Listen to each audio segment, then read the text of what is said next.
Oke, baik. Selamat datang kembali melanjutkan tutorial kali ini tentang Sobat Niaga dengan fitur-fitur ERP-nya. Jadi, saya akan coba melanjutkan tutorial mengenai quotation dan invoicing di Sobat Niaga. Ini akan sangat membantu kalian ya untuk yang punya bisnisnya di bagian project base yang sering menawarkan barang atau services gitu ya, bisa sangat membantu karena kita bisa memanajemennya di Sobat Niaga ini dengan free tentunya, dengan sangat terstruktur ya. Kalau kita aksesnya bisa melalui button bisnisku ini dan kelihatan list ERP, close to ERP, ini kita bisa akses di bagian quotation atau invoice ya. Ini perbedaannya, quotation itu penawaran, invoice itu bisa menjadi langsung ke pembayaran ya. Jadi kita bisa klik yang quotation dulu, misalnya kita lihat sampel. Nah, kalau kita lihat di dashboardnya itu ada beberapa kategori di list di layoutnya. Yang pertama di kategori di atas ini ada statistiknya ya, total quotation, request dikirim dan sebagainya. Yang di bawah ini adalah ada tab quotation system dan custom quotation. Nah, quotation system ini terintegrasi dengan automatic system di user yang ada di Sobat Niaga. Jadi kalau misalnya ini salah satu user ya, kita bisa meminta quotation, misalnya klik quotes. Nah, kita bisa meminta permintaan di sini. Ketika kita meminta permintaan di sini, dia akan masuk ke sini, ke list quotation system yang automatic, yang memang dia juga user Sobat Niaga. Kelebihannya adalah kita bisa berinteraksi langsung dengan penyedia service atau produknya ya langsung dari sini. Jadi bisa nego di situ tuh, kalau udah oke bisa di convert ke invoice gitu. Nah, untuk kali ini karena ini kita akan menjelaskannya soal sistem ERP-nya, jadi kita akan coba masuk ke domain yang custom quotation dulu. Nanti ini akan dibahas di bagian marketplace ya. Nah, cara untuk membuat custom quotation itu tinggal klik buat quotation, lalu kita bisa pilih dari mana nih opsinya. Misalnya kita bisa menggunakan CRM, atau kalau kita lihat di bagian bisnisku ini kan ada CRM nih, klien-klien yang sudah kita daftarkan ya. Nah, bisa lewat sini, bisa kita tinggal masukin gitu. Atau kita juga bisa manual ya, misalnya pet sesuatu. Nah, kita bisa kirim manual juga ya, misalnya ya. Katakanlah gitu ya. Kita bisa manual ataupun bisa langsung otomatis dari CRM. Nah, ini juga kita bisa mengisi judulnya, misalnya penawaran pembuatan website misalnya ya. Contoh saja berlakunya dari kapan sampai kapan misalnya. Kita ada pengingat sebelum, ini berlakunya sampai misalnya katakanlah penawarannya di tanggal 15 Mei. Lalu pengingat sebelum habis, jadi nanti kalau quotationnya 7 hari sebelum habis itu akan ada reminder ke email yang sudah diisi. Lalu kita bisa menambahkan item-item nih, bisa banyak itemnya kayak invoice juga, kita bisa hapus juga. Misalnya katakanlah di sini ada website development misalnya ya. Di sini ada front end development, ini back end-nya misalnya. Sampel aja, di sini server, katakanlah sini domain misalnya ya, contoh aja ya ini. Ini misalnya 1 tahun, ini 1 tahun. Nah, kita bisa mengisinya misalnya katakanlah back end development 15 juta misalnya ya. Sini misalnya 10 juta misalnya, server misalnya 2 juta misalnya, ini sampel aja ya. Ini misalnya 200.000. Nah, bisa seperti itu. Lalu kita bisa pakai pajak ataupun tidak, bisa pakai diskon juga atau enggak. Terus bisa juga mungkin kayak catatan misalnya kayak nomor rekening atau apa gitu ya, macam ya.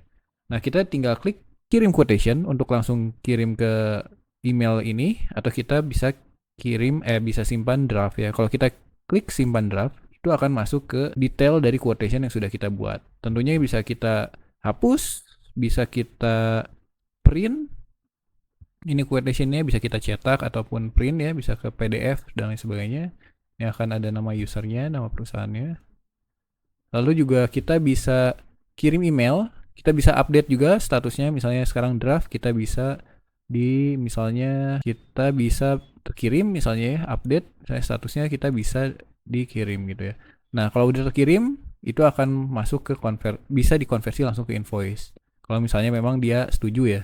Nah, kita tinggal klik kirim juga bisa, dia akan mengirimkan quotation. Nah, jadi nanti kalau misalnya udah dikirimkan, kita bisa merubah, nah ini udah berhasil dikirimkan, kita bisa merubah statusnya jadi terkirim dan bisa merubah quotation ini, misalnya kita sudah deal-dealan nih di belakang, bisa dikonversi ke invoice. Jadi tinggal klik konversi ke invoice, maka quotation yang tadi akan menjadi invoice dengan kodenya ya.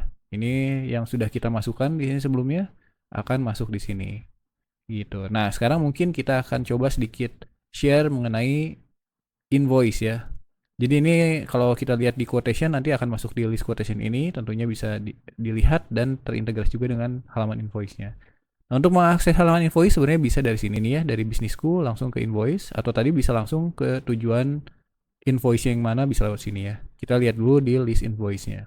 Nah, sama dengan quotation, invoice juga ada dibagi menjadi dua jenis, yang order by system. Jadi invoice yang otomatis menjadi invoice ketika misalnya terjadi pembelian langsung dari marketplace yang ada di Sobat Niaga. Jadi nggak usah kita input lagi, semuanya udah otomatis menjadi invoice ketika kita melakukan pembayaran.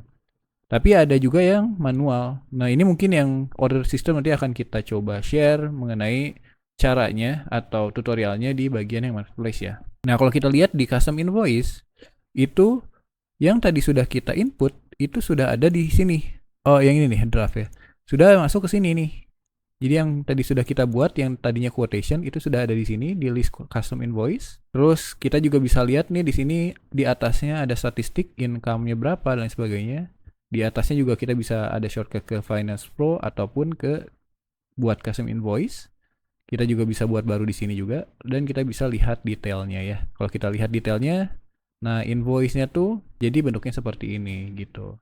Kalau misalnya kita mau buat custom invoice sendiri juga misalnya tidak melalui quotation terlebih dahulu ya, kita tinggal klik buat quotation, itu sama ya, inputnya kita bisa tambah item, sama halnya kayak tadi quotation. Nanti hasil jadinya bentuknya akan jadi invoice. Bedanya seperti itu. Ini juga sama, bisa melalui CRM atau kita input sendiri, bisa save draft dan lain sebagainya ya. Nah, ketika sudah jadi invoice, kita lihat detailnya. Ketika sudah jadi invoice, itu kita bisa mengirimkan lagi ke klien ya. Jadi kalau tadi kan lebih ke deal-dealannya lah. Nah, kalau ini udah masuk ke pembayarannya. Nah, kita bisa lihat di atas ini ada kode invoice, ada statusnya draft, dan kita bisa merubah statusnya. Tentunya di sini kita bisa merubah si status dari invoice-nya. Ini juga sama ya. Ini juga kita bisa menambahkan tanggal jatuh tempo dan ada pengingat sebelum jatuh tempo. Jadi kalau misalnya 7 hari kita sebelum jatuh tempo gitu ya, 7 hari sebelum jatuh tempo bakal dikirimkan email juga ya. Oke, maaf. Lalu maaf, untuk merubah ini tuh ada di sini nih, ubah status manualnya. Kalau jadi ini ada dua jenis perubahan statusnya. Pertama adalah status manual. Jadi kalau misalnya pembayarannya lewat belakang lah katakanlah ya. Lewat belakang misalnya ditransfer langsung ke rekening. Nah, kita tinggal ganti aja di sini langsung simpan status gitu ya. Sedangkan kita juga support payment gateway via Sendit. Jadi kalau misalnya katakanlah kita mengirimkan ke klien, misalnya kita mengirimkan emailnya ke klien, itu nanti dia bisa melakukan pembayaran langsung juga menggunakan payment gateway. Jadi contohnya misalnya pas diklik nih ada linknya ya. Nah, itu nanti bisa langsung dibayarkan melalui payment gateway. Jadi link ini nanti akan muncul juga di bagian klien kita ya. Jadi bisa milih dan pembayaran dan sebagainya. Nanti akan otomatis terkonversi menjadi sudah dibayarkan ya, sudah terbayar atau lunas ya. Nah, tapi kita juga bisa merubah menggunakan status manual. Kita juga bisa download di sini bisa menjadi PDF untuk invoice-nya. Kita bisa cetak seperti ini dengan detail-detail yang sebelumnya sudah kita inputkan juga di quotation ya. Lalu juga kita bisa mengirimkan ke email juga. Nah, kita bisa mengirimkan ke email juga. Nah, ini invoice-nya bisa dikirimkan. Atau kita bisa langsung membayar di sini nih. Kita klik lunas di sini. Kita simpan statusnya. Nah, kalau udah lunas, itu statusnya menjadi lunas. Dan kalau kita lihat kembali gitu ya, income kita jadi bertambah ya dari custom invoice yang sebelumnya. Dan ini akan masuk ke Finance Pro ya. Ini akan masuk dari income di invoice ini, akan masuk ke pemasukan, pencatatan aja tapi biscase-nya jadi segini ya masuk. Nah, kalau kita lihat ya, nanti akan kita bahas ini kan bentuknya biscase atau bukan ya. Kita bisa lihat nih misalnya pencatatan saja atau pengaruhi biscase. Nah, enaknya kalau kita terintegrasi sama biscase, kalau dia user Sobat Niaga juga. Jadi uang masuknya tidak masuk ke rekening tapi akan masuk ke biscase. Sehingga nanti manajemen bisnis kalian itu udah nggak perlu bolak-balik lagi ke rekening bank kalian. Jadi udah tinggal langsung menggunakan biscase gitu. Oke, sekian tutorial kali ini. Selanjutnya mungkin saya akan coba share penggunaan untuk hutang dan piutang ya di Sobat Niaga. Terima kasih.